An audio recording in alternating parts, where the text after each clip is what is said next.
नमस्कार, स्वागत है आपका न्यूज टाइम्स के इस बुलेटिन में। मैं हूं रूही। एक नजर डालते हैं आज के मुख्य समाचारों पर। वाणिज्य कर का टारगेट मार्च तक पूरा कराने का टास्क देने शहर पहुंचे वाणिज्य कर आयुक्त मस्तराम मीणा। अधिकारियों के साथ की समीक्षात्मक बैठक। सरकार से हटते ही सत्तासीनों के वाहनों से पुलिस उतारने लगी काली फिल्म। और सालखान मुर्मू और सूर्य सिंह बेसरा ने अपने अपने प्रेस कॉन्फ्रेंस में नए जनादेश की वकालत।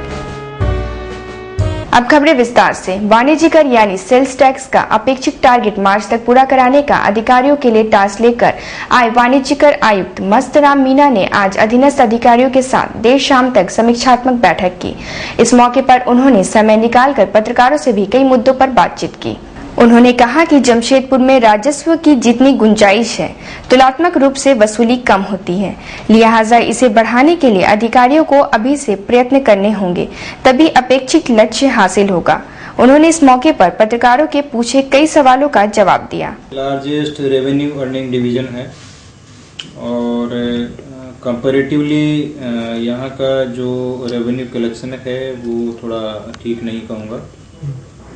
इसके जो भी रीजन्स हो, चाहे वो आपका overall country as a whole या वर्ल्ड एज ए होल, जो एक इकोनॉमिक ग्रोथ जो थोड़ा स्लो हुआ है, वो फैक्टर्स उसमें हो सकते हैं, whatever the reasons. But हम चाहते हैं कि हमारे जो टारगेट्स हम किस तरह से अचीव कर सकते हैं, जो ऑफिशियल लेवल पे हम लोग एक्सरसाइज करके कर सकते हैं। उसी को जस्ट एक सेंसिटाइज करने के पर्पज से और ऑफिसर मतलब जो है कि ग्रास रूट लेवल तक सेंसिटाइज होके और एक रेस्पॉन्सिबिलिटी के साथ काम करे। जो टारगेट डिपार्टमेंट ने दिया है, गवर्नमेंट ने दिया है, उसको किस तरह से इंश्योर कर सकते हैं, क्योंकि लगभग 2 महीना है और एक प्लानिंग वे में एक्सरसाइजेज करें तो कितना उसके आसपास हम लोग पहुँच सकते हैं। तो बेसिकली यही एक पर्पस था आने का, सब ऑफिसर्स को सेंसिटाइज करने का, कैसे कैसे अगर हमारा टारगेट डेफिशिएट हो रहा है तो उसको कैसे रेस्ट बचे हुए महीनों में हम लोग अचीव कर सकते हैं। सरकार से हटते ही सत्तासीनों के वाहनों से पुलिस अब काली फिल्म उतारने लगी है। आज मंगलवार को एसपी कार्यालय के समीप आजसू नेता रोडियो सोरेन की गाड़ी के शीशे में लगी काली फिल्म देख ट्रैफिक इंस्पेक्टर ने न सिर्फ जुर्माना लगाया बल्कि काली फिल्म भी उतार दी। यह नजारा है आरक्षी अधीक्षक कार्यालय के समीप का, जब आजसू नेता रोडियो सोरेन अपने वाहन को खड़ा कर कोर्ट के काम निपटा रहे थे कि ट्रैफिक इंस्पेक्टर की नजर उनके वाहन पर पड़ी। इंस्पेक्टर ने काली फिल्म देखते ही जुर्माने की रसीद काट दी तथा काली फिल्म उतार दी। वहां यह सब होता देख काफी भीड़ इकट्ठी हो गई। हालांकि आजसू नेताओं ने इस पर अपनी विरोधी प्रतिक्रिया जाहिर की, किंतु ट्रैफिक इंस्पेक्टर ने काली फिल्म उतारने में कोई नरमी नहीं बरती। ब्लैक शीशा लगाए हुए थे, फाइन काटे हम लोग। क्या विरोध किसने कर रहे थे? कोई विरोध नहीं है, कुछ नहीं। ब्लैक शीशा का फाइन काटे हम लोग, कोई विरोध नहीं है। गाड़ी किनका था? गाड़ी रोडियो सोरेन का है। ये वाला क्यों नहीं हो रहा है? गाड़ी किसका है? गाड़ी किनका है? रोडियो सोरेन जी का गाड़ी है। हाँ, फाइन क्या है बोलते कोई जैसा भी काला शीशा लगे, चाहे 50% हो या 100% हो, तो सबको उतारेगा। लेकिन ऑब्जेक्शन तो है। आप मान रहे कि आपसे गलती हुई है? आप मान रहे कि आपकी गाड़ी में गलती हुई है? देखिए, गाड़ी में तो गलती नहीं हुआ है, क्योंकि हम सबसे एकदम जिसमें काला का नाम ही नहीं है, थोड़ा सा हल्का लगाया गया है धूप से बचने के लिए, इसीलिए गलती तो नहीं लगाया जाएगा। हमारा गलती तो नहीं लगेगा। झारखंड दिशोम पार्टी आगामी 11 फरवरी को जन मुद्दों को लेकर राजभवन में राज्यपाल को ज्ञापन सौंपेगी। इस बात की जानकारी पार्टी प्रमुख सालखान मुर्मू ने न्यूज टाइम्स को दी। उन्होंने कहा कि 5 राज्यों से आदिवासी यहां जुटेंगे। उन्होंने कहा कि झारखंड में वैकल्पिक सरकार के बजाय सब नया जनादेश की जरूरत है। जेडीपी का अपील है कि वो ऐसा ना करें। यदि वोट बेचेंगे तो उसकी जमीन बिकेगी, नौकरी बिकेगी, इज्जत बिकेगी। और झारखंड में अब एक विकल्प बनना चाहिए जो अगले चुनाव में तय होगा।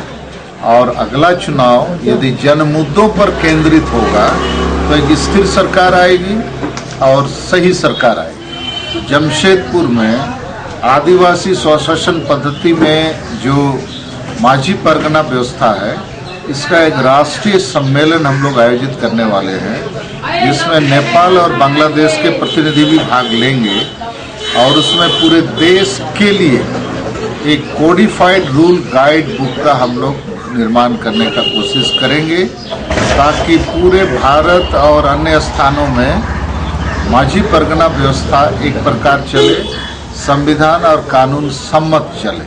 इधर झारखंड पीपुल्स पार्टी के नेता सूर्य सिंह बेसरा ने भी पत्रकार सम्मेलन आयोजित कर कहा कि प्रदेश में नए जनादेश कराया जाना चाहिए, ताकि सूबे का खरीद फरोख्त की राजनीति से निजात मिले। झारखंड पीपुल्स पार्टी की ओर से आज हम लोग जो ये प्रेस कॉन्फ्रेंस बुलाए थे, राष्ट्रपति शासन अभी लागू हो गया है और हम लोग उम्मीद करते हैं राष्ट्रपति शासन के दरमियान जो भी सरकार के कार्यकाल में रहा है, अर्जुन मुंडा के शासनकाल में जो सरकार में संलिप्त थे, बहुत सारे भ्रष्टाचार के मुद्दे आए हैं, बहुत सारी जांच का मामला पेंडिंग पड़ा हुआ है।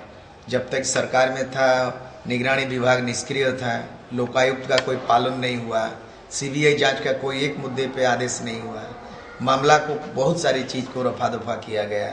सड़क के मामले में भ्रष्टाचार आया, पुल पुलिया बाढ़ में बह गया, सड़क में अलकतरा कोई खा गया, और सारी चीज़ों पे अब ऐसा लगता है कि राष्ट्रपति शासन जब लगना ये दुर्भाग्यपूर्ण बात है।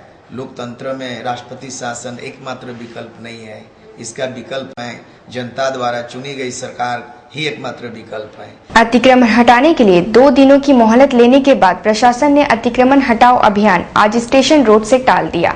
गौरतलब है कि पुलिस प्रशासन नोटिस के बाद आज अतिक्रमण हटाने वहां गई थी। इधर इस अभियान में लगे पुलिस अधिकारी ने बताया कि अतिक्रमणकारियों को 2 दिनों की मोहलत दी गई है।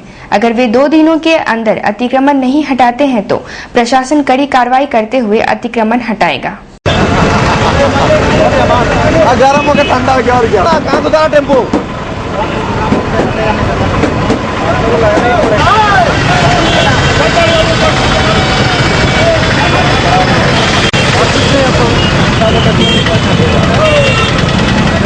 जो है दुकानदार लोगों के साथ आए थे और आग्रह किए कि सर 2 दिन का समय हम लोग को दे दिया जाए, 2 दिन के अंदर हम लोग अपना सब हटा लेंगे। अपने बड़े पदाधिकारी से हम लोग ने वार्ता किया, बातचीत की है। बड़े पदाधिकारी ने कहा कि ठीक है 2 दिन का इन लोगों को समय दे दिया जाए, अगर नहीं हटाते हैं तो फिर एक रात पुनः चलाया जाएगा। ब्रेक के बाद खबरों में फिर से आपका स्वागत है। मैं हूं हेमलता। विधानसभा भंग करने की मांग को लेकर भारतीय जनता पार्टी ने आज प्रखंड कार्यालय के समक्ष प्रदर्शन किया। इस कार्यक्रम में काफी संख्या में पार्टी कार्यकर्ता उपस्थित थे।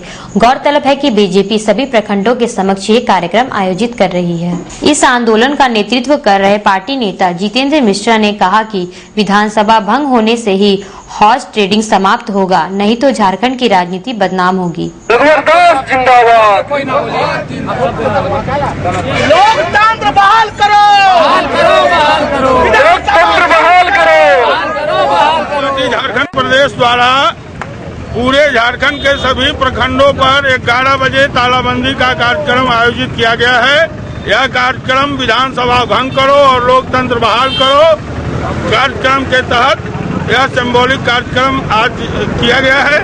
भारतीय जनता पार्टी जब तक विधानसभा भंग नहीं की जाती है और लोकतंत्र की बहाली नहीं होती है, तब तक झारखंड में यूपीए सरकार के विरोध में आंदोलन करती रहेगी। बागबेड़ा बाबा कुटी से जाने वाली नई बस्ती तक की सड़क बनकर तैयार हो गई है। आज सड़क का उद्घाटन जिला पार्षद लक्ष्मी देवी ने किया। इस मौके पर काफी संख्या में गणमान्य लोग उपस्थित थे।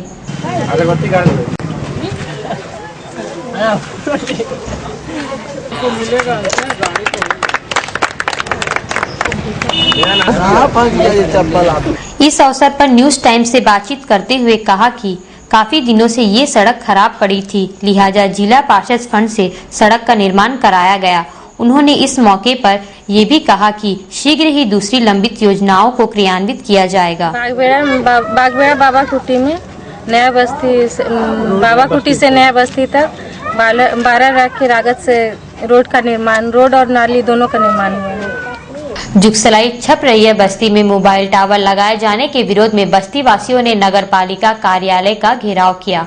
बस्ती वासियों का आरोप है कि मोबाइल के रेडिएशन से कई बीमारियां क्षेत्र में हो सकती है। इस मौके पर जुगसलाई नगर पालिका के विशेष पदाधिकारी सीताराम सिंह ने कहा कि मोबाइल टावर निर्माण की अनुमति कंपनी ने नहीं ली है, लिहाजा टावर नहीं लगाने दिया जाएगा।